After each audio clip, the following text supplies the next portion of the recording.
ಈ ಡಯಾಬಿಟಿಸ್ ಇರೋ ಪೇಷಂಟ್ಸಲ್ಲಿ ನೀವು ಕೊಲೆಸ್ಟ್ರಾಲ್ ಕಂಟ್ರೋಲ್ ಇಟ್ಕೊಂಡಿಲ್ಲ, ಬಿ ಪಿ ಕಂಟ್ರೋಲ್ ಇಟ್ಕೊಂಡಿಲ್ಲ, ಶುಗರ್ನೇ ಕಂಟ್ರೋಲ್ ಇಟ್ಕೊಂಡಿಲ್ಲ ಅಂದರೆ ಈ ಕೊಲೆಸ್ಟ್ರಾಲ್ ಹೋಗಿ ರಕ್ತನಾಳ ಒಳಗಡೆ ಬ್ಲಾಕ್ಸ್ ಆಗಿರುತ್ತೆ.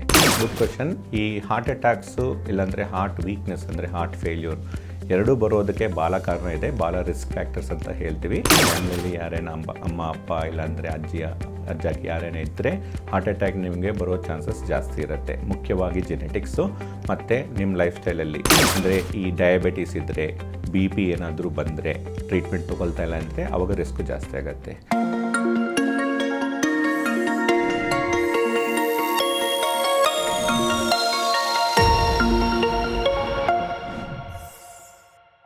ನಮಸ್ಕಾರ ವೀಕ್ಷಕರೇ, ವಿಸ್ತಾರ ಹೆಲ್ತ್ಗೆ ಸ್ವಾಗತ. ನಾನು ಅಪೇಕ್ಷಾ ಜೈನ್.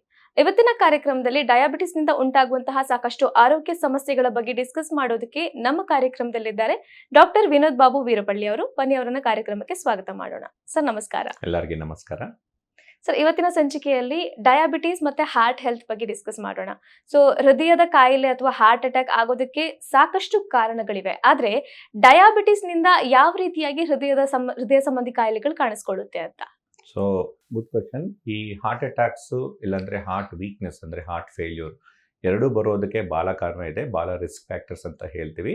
ಮುಖ್ಯವಾಗಿ ಜೆನೆಟಿಕ್ ರಿಸ್ಕ್. ನಿಮ್ಮ ಫ್ಯಾಮಿಲಿಯಲ್ಲಿ ಯಾರೇನ ಅಮ್ಮ ಅಪ್ಪ ಇಲ್ಲಾಂದರೆ ಅಜ್ಜಾಗಿ ಯಾರೇನೇ ಇದ್ದರೆ ಹಾರ್ಟ್ ಅಟ್ಯಾಕ್ ನಿಮಗೆ ಬರೋ ಚಾನ್ಸಸ್ ಜಾಸ್ತಿ ಇರುತ್ತೆ. ಮುಖ್ಯವಾಗಿ ಜೆನೆಟಿಕ್ಸು ಮತ್ತು ನಿಮ್ಮ ಲೈಫ್ ಸ್ಟೈಲಲ್ಲಿ, ಅಂದರೆ ಈ ಡಯಾಬಿಟೀಸ್ ಇದ್ದರೆ, ಬಿ ಪಿ ಏನಾದರೂ ಬಂದರೆ, ಟ್ರೀಟ್ಮೆಂಟ್ ತೊಗೊಳ್ತಾ ಇಲ್ಲ ಅಂದರೆ ಅವಾಗ ರಿಸ್ಕ್ ಜಾಸ್ತಿ ಆಗುತ್ತೆ.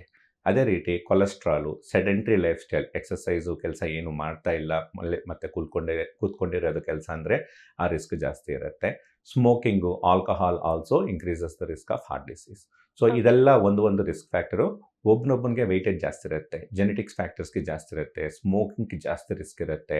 ಮತ್ತು ಅದೇ ಥರನೇ diabetes is also considered a major risk factor for heart disease. So ಈ ಡಯಾಬಿಟಿಸ್ ಇರೋ ಪೇಷಂಟ್ಸಲ್ಲಿ ನೀವು ಕೊಲೆಸ್ಟ್ರಾಲ್ ಕಂಟ್ರೋಲ್ ಇಟ್ಕೊಂಡಿಲ್ಲ, ಬಿ ಪಿ ಕಂಟ್ರೋಲ್ ಇಟ್ಕೊಂಡಿಲ್ಲ, ಶುಗರ್ನೇ ಕಂಟ್ರೋಲ್ ಇಟ್ಕೊಂಡಿಲ್ಲ ಅಂದರೆ ಈ ಕೊಲೆಸ್ಟ್ರಾಲ್ ಹೋಗಿ ರಕ್ತನಾಳ ಒಳಗಡೆ ಬ್ಲಾಕ್ಸ್ ಆಗಿರುತ್ತೆ.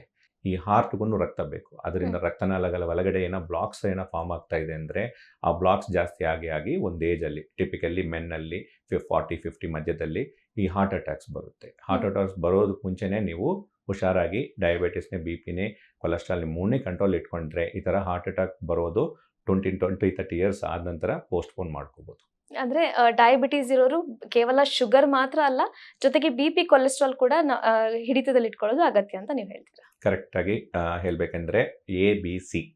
ಎ ಅಂದರೆ HbA1c 7 ಒಳಗಡೆ ಇಟ್ಕೋಬೇಕು. ಬಿ ಅಂದರೆ ಬಿ ಪಿನೇ 130-80 ಒಳಗಡೆ ಇಟ್ಕೋಬೇಕು. ಸಿ ಅಂದರೆ LDL ಕೊಲೆಸ್ಟ್ರಾಲ್, ಇದನ್ನೇ ಬ್ಯಾಡ್ ಕೊಲೆಸ್ಟ್ರಾಲ್. ಇದು ನಿಮ್ಮ ಊಟದಿಂದ ಡಿಟರ್ಮಿನ್ ಆಗಲ್ಲ, ಊಟ ತಿಂದರೆ ಜಾಸ್ತಿ ಆಗಲ್ಲ. ಮೇನ್ಲಿ ಇದು ಜೆನೆಟಿಕ್ ರಿಸ್ಕ್. LDL ಡಯಾಬಿಟಿಸ್ ಇರೋವರು ನಿಮ್ಮ ಕೊಲೆಸ್ಟ್ರಾಲ್ ಪ್ರೊಫೈಲಲ್ಲಿ ನೋಡಿ, ಒಂದು LDL ಕೊಲೆಸ್ಟ್ರಾಲ್ ಅಂತ ಇರುತ್ತೆ, ಅದು 70 ಒಳಗಡೆ ಇಟ್ಕೋಬೇಕು. ಸೊ ಈ ABC ಫಾಲೋ ಮಾಡಿದ್ರೆ ಡಿ ಅನ್ನೋದು ಬರಲ್ಲ, ಡೆತ್ ಅನ್ನೋದು ಬರಲ್ಲ. ಇನ್ನು ಮಧುಮೇಹಿಗಳು ಶುಗರ್ ಅನ್ನ ಕಂಟ್ರೋಲ್ ಅಲ್ಲಿ ಇಟ್ಕೊಂಡ್ರೆ ಈ ಹೃದಯಾಘಾತ ಅಥವಾ ಹೃದಯ ಸಂಬಂಧಿ ಕಾಯಿಲೆಗಳು ಬರುವಂತ ರಿಸ್ಕ್ ಕಡಿಮೆ ಆಗುತ್ತೆ ಅಂತ ಹೇಳ್ತಾರೆ. ಇದು ನಿಜಾನಾ? ಕರೆಕ್ಟಾಗಿ ಇದು 100% ನಿಜ. ಏಕೆಂದರೆ 1970s ಇಂದ ರಿಸರ್ಚ್ ಆಗ್ತಿರೋದ್ರಿಂದ ನಮ್ಗೆ ಗೊತ್ತಾಗಿರೋದು ಯಾವುದು, ಶುಗರ್ನೇ ಒಳ್ಳೆ ಕಂಟ್ರೋಲಲ್ಲಿ ಯಾವ ಪೇಷಂಟ್ ಇಟ್ಕೊಳ್ತಾರೋ ಅವರಿಂದ ಅವ್ರಿಗೆ ಈ ಹಾರ್ಟ್ ಡಿಸೀಸ್ ಬರೋ ಚಾನ್ಸಸ್ಸು 25% ಕಡಿಮೆ ಆಗುತ್ತೆ. ಸೊ ಈ ರೀತಿ ನೀವು ಭಾಳ ಜನನೇ ಲೈಫ್ ಥ್ರೆಟ್ನಿಂಗ್ ಪ್ರಾಬ್ಲಮ್ಸನ್ನು ಸೇವ್ ಮಾಡ್ಬೋದು. ಸೊ ಯಾವಾಗ ನಿಮಗೆ ಶುಗರ್ ಡಯಾಗ್ನೋಸ್ ಆಗುತ್ತೋ ಅವತ್ತಿಂದ ಶುಗರ್ನೇ ಕಂಟ್ರೋಲ್ ಇಟ್ಕೊಂಡು, ಅಂದರೆ ಎಷ್ಟು ಟ್ಯಾಬ್ಲೆಟ್ಸ್ ಬೇಕು, ಲೈಫ್ ಸ್ಟೈಲ್ ಚೇಂಜಸ್ ಇರಲಿ, ಡೈಟಲ್ಲಿ ಚೇಂಜಸ್ ಮಾಡಬೇಕಂದ್ರೆ ಮಾಡಿಸ್ಬಿಟ್ಟು ಕಂಟ್ರೋಲಲ್ಲಿ ತೊಗೊಂಡು ಬಂದರೆ, ಹಂಗೆ ಮೇಂಟೈನ್ ಮಾಡ್ಕೊಳ್ತಾ ಇದ್ದರೆ ನಿಮ್ಮದು ರಿಸ್ಕು ಆಲ್ಮೋಸ್ಟ್ ಕಡಿಮೆ ಆಗುತ್ತೆ. ಓಕೆ ಸರ್, ಇನ್ನು ಡಯಾಬಿಟೀಸ್ ಇರೋರು ಯಾವ ರೀತಿ ಅವರ ಹಾರ್ಟ್ ಹೆಲ್ತ್ ಮೇಂಟೈನ್ ಮಾಡೋದಕ್ಕೆ ಚೆಕಪ್ಗಳನ್ನ, ಟೆಸ್ಟ್ಗಳನ್ನ ಮಾಡಿಸ್ಬೇಕಾಗತ್ತೆ? ಸೊ ಡಯಾಬಿಟೀಸ್ ಇರೋರಿಗೆ ನಾರ್ಮಲ್ ಪೇಷಂಟ್ಸ್ ಕಂಪೇರ್ ಮಾಡ್ಕೊಳಿದ್ರೆ ಹಾರ್ಟ್ ಅಟ್ಯಾಕು ಇಲ್ಲಾಂದರೆ ಹಾರ್ಟ್ ಫೇಲ್ಯೂರ್, ಹಾರ್ಟ್ ವೀಕ್ ಆಗಿರೋದಕ್ಕೆ ಕಾರಣ ಇರುತ್ತಲ್ಲ, ಅದು ಎಲ್ಲ ಬರೋದಕ್ಕೆ ಚಾನ್ಸಸ್ ಜಾಸ್ತಿ ಇರುತ್ತೆ. ಸೊ ಈ ಪೇಷಂಟ್ಸ್ನೇ ಸ್ಪೆಷಲ್ ಗ್ರೂಪ್ ಪೇಷಂಟ್ಸ್ ಅಂತ ಹೇಳ್ತೀವಿ. ಇದರಲ್ಲಿ 1 ವರ್ಷಕ್ಕೊಂದ್ಸತಿ ECG ಮಾಡೋದು, 5 ವರ್ಷಕ್ಕೊಂದ್ಸತಿ ಎಕೋಕಾರ್ಡಿಯೋಗ್ರಾಮ್ ಮಾಡೋದು ಖಂಡಿತ ಮಾಡ್ತಾ ಇರಬೇಕು.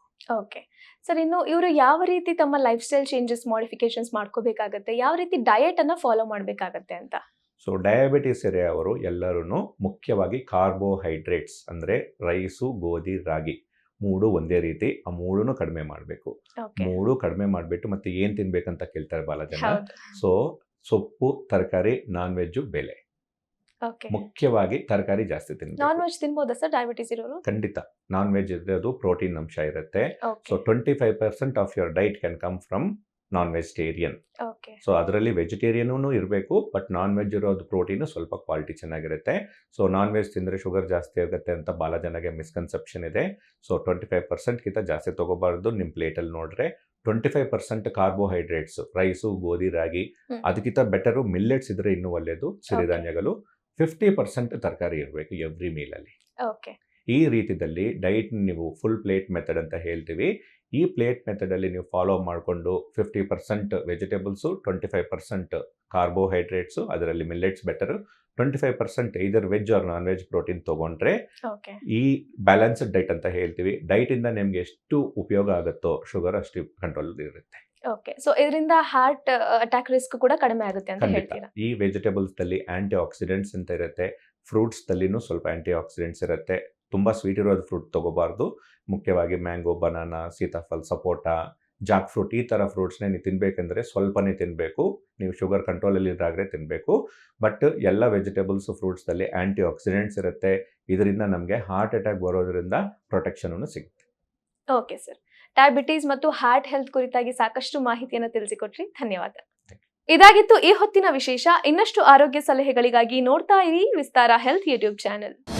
ಅನುಕ್ಷಣದ ಸುದ್ದಿಗಳಿಗಾಗಿ ವಿಸ್ತಾರ ನ್ಯೂಸ್ ಯೂಟ್ಯೂಬ್ ಚಾನೆಲ್ ಸಬ್ಸ್ಕ್ರೈಬ್ ಮಾಡಿ.